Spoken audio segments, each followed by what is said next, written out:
Well, hello, Tamalyn. Nice to see you again. Hi, nice to see you. Nice to be here. So, in today's interview, I'd like to go back to 1983. So, it's when you first went to Colombia to dance. I want to hmm know what was going on in your life at that time and how did that trip actually happen? And did you have any idea that it would lead to 2 years in South America? And also, I know from that experience, you later wrote your book, They Told Me I Couldn't. And I actually bought that book in 2007. It's a must read. So I want to know what made you to like share that story and write it, and what was the journey of writing and self-publishing that book? Okay, so I always had the dream of traveling around the world and different places in the world, even when I was a little kid. I look at National Geographics and I knew that that's what I wanted to do. So I didn't know how that was going to happen. And I had just recently become professional as a belly dancer. I I did it as a hobby. And then in 1980 or 81, a friend suggested that I could do this for a living. So it took time for me to be able to establish myself. And finally, I was able to make a living. I'd probably been making my living at this maybe a year or less.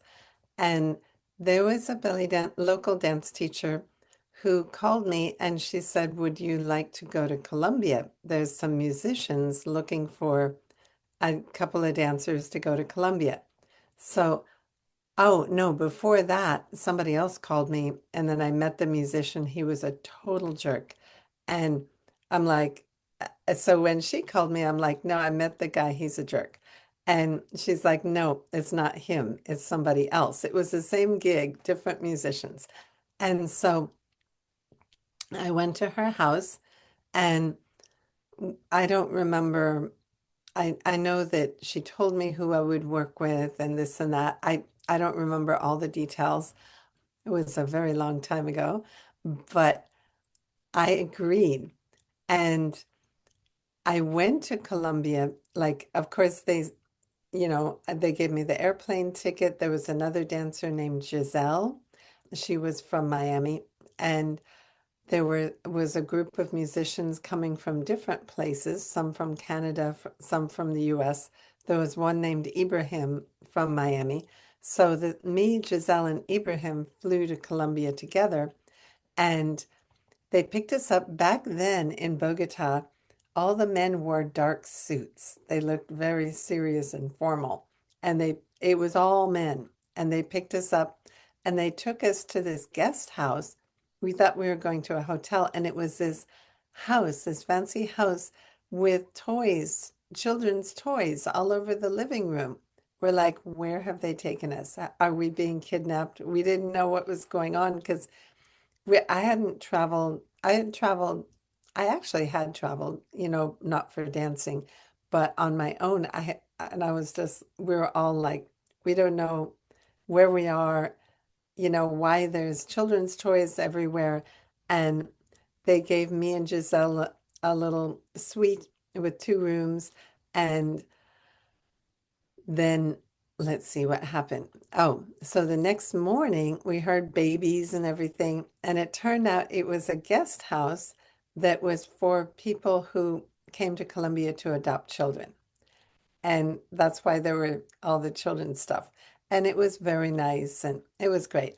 And so the gig was at a restaurant, a Lebanese restaurant called Litani. And it was a good gig, it was really nice. It was for 1 month. And I really loved it. I used to love to go and go around Bogota between the gigs or between the shows. We would have a show at lunchtime and then a couple of shows at night. And then on Sundays, we had the afternoon off. We just had a lunchtime show. So we were working 7 days a week. And it was fantastic actually. And I got so much exercise. I got so skinny. And then we ate like it was wonderful Lebanese buffet every day, and at the house they would, we would have hot chocolate in the afternoon and, nice breakfast, and it was wonderful. So then the month was up, and the next year, 1984, the owner of the restaurant, he called me and he asked me to come back and bring my own show of dancers with tapes. It was cassette tapes because some of the musicians that had come with us, they were misbehaved. They were stealing the alcohol from the kitchen of the house, and they were bringing prostitutes in the house. And we almost got kicked out because of that. And so he's just like, I want you to bring two dancers and put together a show. So that's what I did. I hired Azuri and Ladon. They were both much more experienced than me. And, I figure it's better to be with people with more experience than less experience. And so we all went there. It was supposed to be another month. And what happened, I didn't know that it was going to lead to 2 years. But shortly before I was going to go, I went to pay my rent early. I said, let me spend a couple months traveling in South America. So I'll pay, for 2 or 3 months rent. And I went to the rental office and they said, oh, we're going to be tearing down the building. It won't be here when you get back. I'm like, what? And so I had to put everything in storage really quickly, get rid of my car. And, so I had nothing holding me back when I went to Colombia. So I could stay as long or as short as I wanted. And so that led to lots of adventures because I worked at Litani for a month and then I went traveling. I actually went to Venezuela and overland. And I took different trips all over different parts of Colombia by bus, uh, by train. There weren't too many trains, but I did take a couple train trips and by boat, everything. It was fascinating. And then I came back, and instead of working at Litani, because I wasn't getting along with the owners that well, there was a new restaurant called El Khalifa. So I started working there, and I was the only dancer. And then they brought a show. They brought a dancer named Diane from New Mexico and some musicians. So one was Vince Delgado, who was a very well-known drummer in San Francisco, and I don't remember who the other musicians were. I think there was an oud player and there was somebody else. It wasn't too many musicians. And I I worked at El Khalifa and on and off, like, and then I would go and travel and come back and travel and come back. So El Khalifa was beautiful. It looked like a palace. Yeah. So, and about the book. Okay, the book. What happened is I wrote a diary. At this time, I didn't know anything about writing books and publishing books. My brother was a writer. He was a travel writer. And so our whole family was influenced by him. And my sister had this idea of taking my travel diaries and making books out of them. So the first one was they told me I couldn't. And so I just handed over my travel diaries and she would ask me questions and she edited them together and created this book. And the cover of the book is at a place called the Media Torta, which is a huge outdoor auditorium in downtown Bogota. And all the guest artists that come to Colombia, they have to perform for free there for the local people because in these restaurants like Litani and El Khalifa, it was really, you had to be pretty rich to eat there. So I was so happy to perform for people, which is the general population. And they were so happy to see belly dancing because they'd never seen it. And let's see. So anyway, my sister put this book together. It came out many years later in 1998 after I came back. And she had planned on doing more books. She was going to do one about my time in Brazil, one about, let's see, when my time in Cuba. Haven't talked about that. And she was going to do one about, I think it was about Algeria. But anyway, it wasn't cost effective. It's pretty, self-publishing is hard. You have to, in those days, you would have to get thousands of books published. Otherwise, it would be super expensive. And so you just have your garage full of boxes of books. And it was just hard. And you know, she didn't realize how hard we have it as dancers in the general world. Like this book, she would bring it to bookstores and they would be like, oh, yeah, we'll carry it. We'll carry a few sample copies. And they would hide it. And people are like really afraid about belly dancing. It brings up fears and they, it I've experienced this all my life with belly dancing. It's like, oh, belly dancing. Oh, should we? Shouldn't we? And should we have this in our bookstore? And so it was really hard because it's a type of discrimination, actually. And she didn't realize, she thought it was all glamour and people were just going to open their doors. And it wasn't like that. So it was really tough trying to sell this book and trying to get it into the mainstream. It was she couldn't even get it into the mainstream and we both worked really hard at it. So she went on to other things, political books and other kinds of books.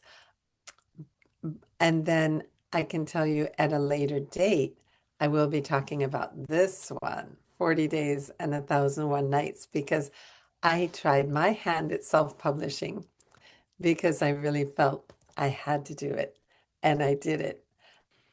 But yeah, in Colombia, this was the start of, okay, I'll go back to, I would travel and stuff. Then the way it ended was, you know, there was an incident that happened.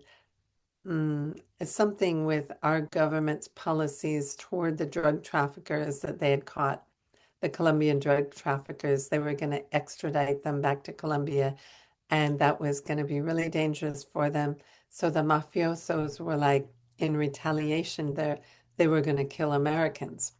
And so I didn't really have that much trouble walking around because nobody really noticed me that much. But a lot of Americans had bodyguards and stuff, especially Americans from the embassy or in important positions. So they told Americans we should leave for our own safety. So around New Year's in 1980, let's see, that was 1985. Yeah, I decided to go to Brazil. And, we already have those interviews about Brazil, but I ended up staying in South America a total of 2 years, which I never expected. I was expecting a few months, but it was fascinating. And I had no reason. I didn't have to go home. So I didn't. Oh, it for an outsider like me interviewing you and then, reading your book, I'm like, I would be scared because you had so much courage, but yet I feel like you had, you somehow you were surrounded with people that you felt safe. Like it takes a certain, I don't know, intuition. You must, like, and you had mentioned your mom had taught you something about being aware of your uh, surroundings, and Mhm. a lot of times what happens in we see what we see in media and in those days was TV mostly, and so there's a lot of fear. And for some reason, you were able to overcome that. Yeah, I wasn't foolhardy. Like I didn't wear gold jewelry at all. Some people would come to Colombia and be like, no, I don't want to take off my rings. Well, I would hear about earrings being pulled out or necklaces being snatched, which used to happen when I lived in Miami too, or even people's fingers being cut off for really expensive rings. So I don't know if it was true or not, but I'm like, okay, no gold jewelry. The way if I had, like, I got paid in cash, so I would put the money in a money belt inside my clothes. Um, the way that you hold your purse across and holding on to it. Also, I did have a lot of intuition. Just being a young woman, I needed that intuition because I'd been followed in the United States. I'd been harassed in the US. I wasn't always, safe in the US. So other places I went also, it was like I would say I had eyes in the back of my head. Oh, well, thank you for sharing that because yeah, there's a certain awareness that that you it's a skill that you need to have because I've been told I'm very gullible, so it's like a and I do trust people, but yeah, sometimes the sense of awareness being aware and your senses a little bit more heightened, right? Yes. So yeah. I Oh, always had heightened senses because I left home at 17 and I just had to learn to fend for myself and to be aware of my safety and so forth. And I mean, I when I was young, I used as a teenager, starting at 17, I took the Greyhound bus cross country and everything, and there were a lot of characters on those buses and I just had to, I could be nice to everybody, but I had to be very aware. And it was interesting because when I started going to Asia in the 2000s, it was such a different sensation to realize I didn't have to use that awareness, that I was actually safe, especially, the first time it was Hong Kong. And it was like, it's safe. I hadn't had that sense before of that. Of course, other places are, it doesn't mean every place is super dangerous, but as a woman, no, I was used to not being safe. I knew how to maneuver, how to go through life like that. So it didn't bother me. But when I went to Hong Kong for the first time, so many years later, I was like, this is a new feeling. oh, I can't wait to share that story. So, but Yeah. we'll wrap it up now and then we'll see you in the next interview. Thank you so much for Thank you. sharing. Oh, you're welcome. Bye.